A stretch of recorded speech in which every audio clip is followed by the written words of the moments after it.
Welcome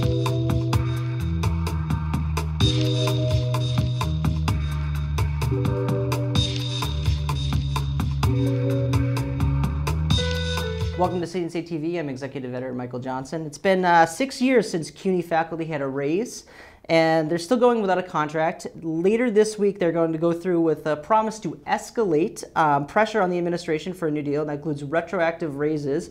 And joining me here to talk about this is Barbara Bowen, the president of the Professional Staff Congress of CUNY. Thank you for joining me. Thank you very much. Thank you. So before we talk about this October 1st rally that you guys have planned, tell us a little bit where the contract negotiations stand. As you said, we have been 6 years without a raise. That's been really disastrous for our members, and that's the faculty and staff at CUNY. Prices have gone up. Some people have had to move out of their apartments. I mean, it's been very difficult. It's also had an impact on the quality of education because academic departments are finding that they can't recruit the people they want to recruit. Faculty are starting to think about leaving because they just cannot continue to work with really substandard pay. So we have been in negotiations. We've been actively negotiating for more than a year, and the union put a salary proposal, an economic proposal on the table in May. That was a proposal that was modest, but it did take into account what settlements have been made in other state and city unions.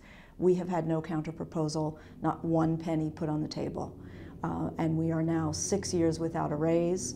The other contracts in New York City have started to be settled. In fact, most are settled. 83% of the workers in the city who are under city public employee contracts are now with settled contracts.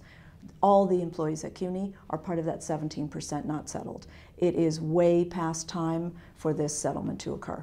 So before we talk about the October 1st stuff you're doing, is there a reason why now you guys are starting to escalate? Is this a situation where historically if contracts are done before the school year starts they don't get done, or do you think that is there a timeline, I guess, that you're concerned about by escalating kind of your efforts to get the message out? Well, it has just become intolerable. I mean, that's the basic reason we're escalating, and because at this point the lack of a contract is hurting New York City students. It's hurting every community that relies on CUNY. That's why, because everything we're fighting for in our contract would actually help the quality of education. It would enhance and build on what we have at CUNY. I mean, CUNY's a pretty miraculous place, and people come to teach there, as I have, because of believing in what CUNY does. But when you find day after day that your salary is really subpar, that your classes are really too large, that you have too many classes to teach, eventually you feel that you're not doing what you want to do for the students. And that's become intolerable for us. And also we feel that it's time to escalate because we have seen movement now in the city contracts. Under Mayor de Blasio, they started to be settled. The state is about to enter into another round of bargaining with state employee unions. It's time for the state to fully fund our contract, and it's time for our chancellor, who's no longer new. He's been there more than a year. We gave him some time. It's time for him to deliver. Great. And now let's talk about that October 1st rally that's going to be outside the chancellor's apartment that is paid for by CUNY. Yes, we welcome any New Yorkers who have a stake in education in this city. That's parents, students, community, teachers, anyone to join us. We feel it's time that we have to give a wake-up call to our chancellor. We chose October 1st because it's the day of the first CUNY Board of Trustees meeting of the year. So we thought, well, we'd go to his apartment and wake him up. He has an expensive apartment on the Upper East Side, and at 8 o'clock on Thursday, October 1st, we will be there. If anyone wants to join us, they can meet at the 68th Street and Lexington Avenue subway, and we'll march over there, meet at 7:30. It's early, but we'll be there. We will have 100 alarm clocks ringing, holding up. We will be in our academic regalia. We will have donuts for the people in the neighborhood because we realize it's not incredibly popular to do that in the neighborhood. But after a certain point, and this is so serious to us, this contract is about our lives. We're living the lack of a contract every day. When members call me, as one person did, and say, I don't know if we're going to have a raise, and should I have a child or not, based on whether I'm going to have enough money to support a child, to me there's nothing more personal than that. So we have to make the urgency we feel, the emergency we are experiencing, as urgent for the chancellor as it is for us. And we feel that if that takes bringing it to his apartment, that's what we've got to do. And why are you targeting Chancellor Milliken and not, say, the governor and the mayor? Because clearly you mentioned before that they're also involved in this. They need to provide the funding. Right. We have had indications from the mayor's office that they're prepared to allocate an amount of funds that's commensurate with the funds allocated for other city contracts. And while we don't think that's enough, it's not really going to meet what's needed at CUNY because we've had such a backlog of underpayment, or not failing to pay, but just sub-competitive salaries. Well, we don't feel that's enough. The city has indicated its commitment to put in a commensurate amount. The state, we're still working with Governor Cuomo.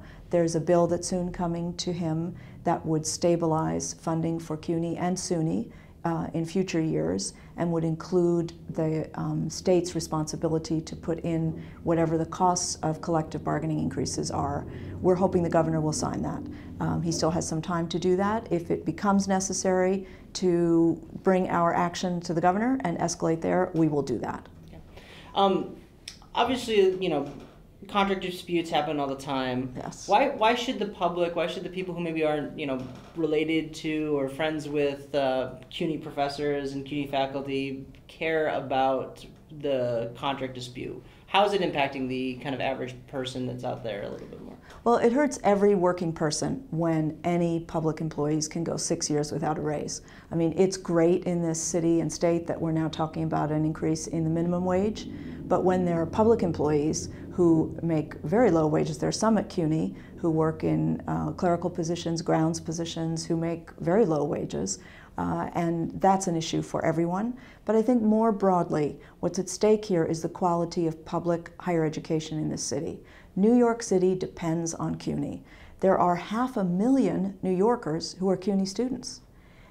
Most high school graduates in New York City who go to college, 80%, go to CUNY. This is the school of working people, new immigrants, people of color. CUNY is the lifeline that keeps a lot of New York going. I mean, think of all the times you go to, I don't know, get a blood test, or you have your eyes tested, or you do something with a professional. Ask them where they went to school, and you'll see it's CUNY. It is a sustaining force for the city, and at a time also when there are so few avenues in this really downward pressing economy, so few avenues for people to imagine and experience a life without poverty.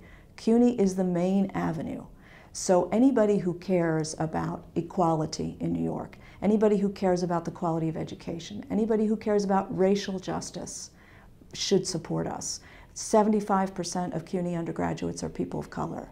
That has a lot to do with why CUNY has been historically underfunded. I mean, there is a deep connection between CUNY's budget difficulties and historical racism throughout the history of this city and country. I'm not imputing that to any one person, but there's a pattern there. Anybody who cares about racial justice, educational justice, a vision of a city that works, this is your issue. CUNY is your issue. So we would like you to support us. Yeah. This is not the only rally event you have planned. You have some more stuff that you've planned for November. Tell us a little bit about what you're going to do next. Well, of course, we hope that after October 1st, the Chancellor will come out on the big balcony of his apartment and wave a wonderful economic offer, and everything will be done. But assuming that that doesn't happen, we are prepared to keep escalating and escalating. Throughout the month of October, we're going to bring the issue to our campuses and work with students, many of whom will be coming out to support us too on October 1st. There will be students there. But many of the faculty are thinking about ways that they can integrate the issues facing public higher education in this country and in New York City into their curriculum. People who teach sociology are looking at the social mix of CUNY. People who teach history are looking at the history of CUNY. I mean, there's all kinds of things you can do. And then we're also holding teach-outs on the campuses. And we'll continue to do that, building support in the community. If we still don't have a fair offer, a fair contract by early November, we've announced that we're planning to do a disruptive action of some kind on November 4th. We're working with members. We hope we don't have to do that, but we are prepared because this is so disruptive of the lives of people who've given their lives to work in a public higher education system that is radically underfunded. These are people who chose to work there, who could have taught in a lot of other places. They chose CUNY. They should not be punished by not having a contract, and nor should the New Yorkers, the hundreds of thousands of New Yorkers who rely on CUNY, nor should they be punished. When a state doesn't invest in public higher education, and when it's so clear what is needed to have a great system, then we have to conclude that there's no political will to do that investment. If New York is serious about progressive values, about working people, about racial justice, then one way, a profound way to express it is to invest in CUNY. Okay. Well, we'll be watching this very closely, and you know, hopefully we'll see some development and movement on this. Barbara Bowen, Professional Staff Congress President, thank you very much. Thank you. Thank you very much.